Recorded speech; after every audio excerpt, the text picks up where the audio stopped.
आज आपण एक छान तक्ता तयार केलाय. खूप उपयुक्त असा हा तक्ता आहे. काय याच्यामध्ये तर इंग्रजीमध्ये सिंग्युलर आणि प्लुरल म्हणजेच एकवचन आणि अनेकवचन. जसं मराठीत आपण शिकलेलो आहे काय म्हणतो आपण झाड झाडे, तसंच इंग्रजीमध्ये अतिशय उपयुक्त असा हा आपण तक्ता तयार केला आहे. याच्यामध्ये आपण काही नियम सांगितलेले. आपण इंग्रजीत याला म्हणणार आहोत सिंग्युलर आणि प्लुरल म्हणजे एकवचन आणि अनेकवचन. बघा एकवचन आणि अनेकवचन मराठीत आपण शिकलोय झाड झाडे म्हणतोय की नाही, तसं इंग्रजीमध्ये मात्र शब्द जशा पद्धतीने बदलतायत तसेच त्यांचे अनेकवचन सुद्धा काही काही ठिकाणी नियमानुसार बदलतात आणि ते आता आपण पाहणार आहोत. बघा यस जोडणे, बहुतेक वेळा शेवटी आपण काय जोडतो यस जोडतो. Cat cats, book books. खूप सोपे नियम. हे 7 नियम लक्षात असले तर आपल्याला लगेच सगळं येणार आहे. बघा यस कळलं.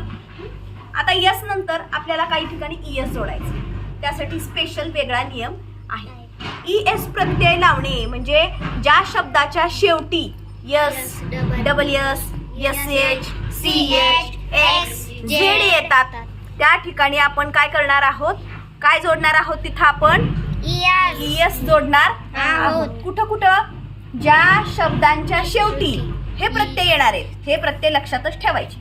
कुठले कुठले प्रत्यय आहेत? S, double S, S H, C H, X, Z.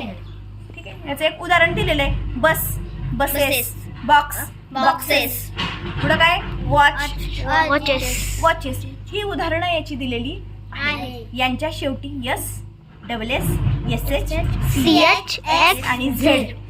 हे आपण सराव केल्यानंतर आपल्याला आपोआप येणार आहे आपल्याला. ठीक आहे. हा दुसरा नियम. आता तिसरा नियम काय आहे? खूप सोपा आहे. शेवटी ओ आलं की काय करायचं, ओ ने शेवट होणाऱ्या शब्दांच्या शेवटी काय लावायचं आहे आपल्याला ईएस. पण ओ काढायचा नाही. ओ आहे तसाच ठेवायचा. Hero, heroes. बघा है की नाही. Mango, mangoes. ओ आपण आहे तसा ठेवला आणि काय जोडला ईएस जोडला. पुढे बघा इकडं काय आहे वाय. वाय चे IES करणे म्हणजे काय, शब्दाच्या शेवटी वाय आले असेल आणि त्याच्या आधी जर व्यंजन आलं असेल. व्यंजन म्हणजे काय AEIOU.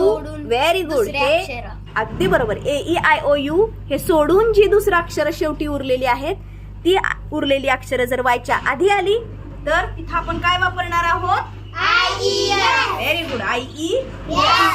आणि जर स्वर म्हणजेच वॉवेल्स म्हणजेच AEIOU जर आलं तर काय वापरायचं रे, तर वापरायचं येस. काय वापरायचं यस. हा एक नियम याला जोडून आहे तो लक्षात ठेवायचा.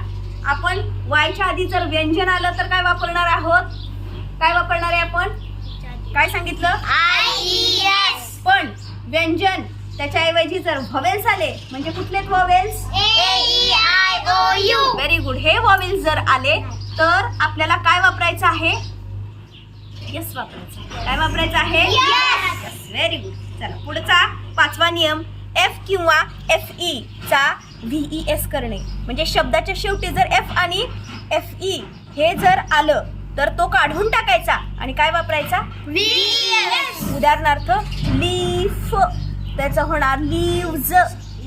पुढं नाईफ, नाईव्स. ओके कळलं, लक्षात आलं. कुठलं आलेलं आहे एफ आणि FE जर असेल तर ते काढून टाकणे का आणि काय वापरायचं VES. Very good. आता बघा शेवटचे 2 खूप सोपे नियम आहेत. काय शेवटचे नियम आहेत, अंतर्गत स्वर बदलणे. हे आपल्याला पाठ करावं लागतं. मॅन, मेन, विमेनचं तसंच आहे. टूथचं टूथ, टीथ, फूट, फीट.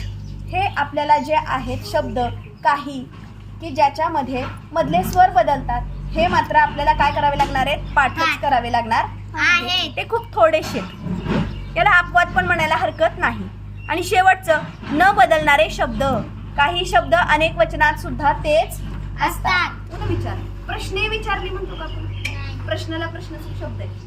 म्हणजे अशा पद्धतीने आपण अनेक वचनामध्ये काही शब्द असे असतात की जे आहे तसेच वापरणारे. आज आपण काय बघितलेले आहे तर सिंग्युलर आणि प्लुरलचे नियम बघितलेले. या नियमानं जर आपण गेलो तर प्रत्येक शब्दाचं अनेकवचन करताना आपल्याला अजिबात अडचण येणार नाही. कारण हे नियम हे सगळीकडं लागू आहेत आणि त्याच्यामुळे आपल्याला खूप सोयीचं जाणार आहे हे शब्द सोडवायला किंवा अनेकवचनी शब्द शोधायला. कळलं का सगळ्यांना? आता पुढचा एक असा तक्ता कळणार आहे की ज्याच्यामध्ये फक्त मी प्रश्न विचारणार आहे तुम्हाला आणि तुम्ही त्याची उत्तरं सांगायची आहेत की याचं काय होईल स्पेलिंग.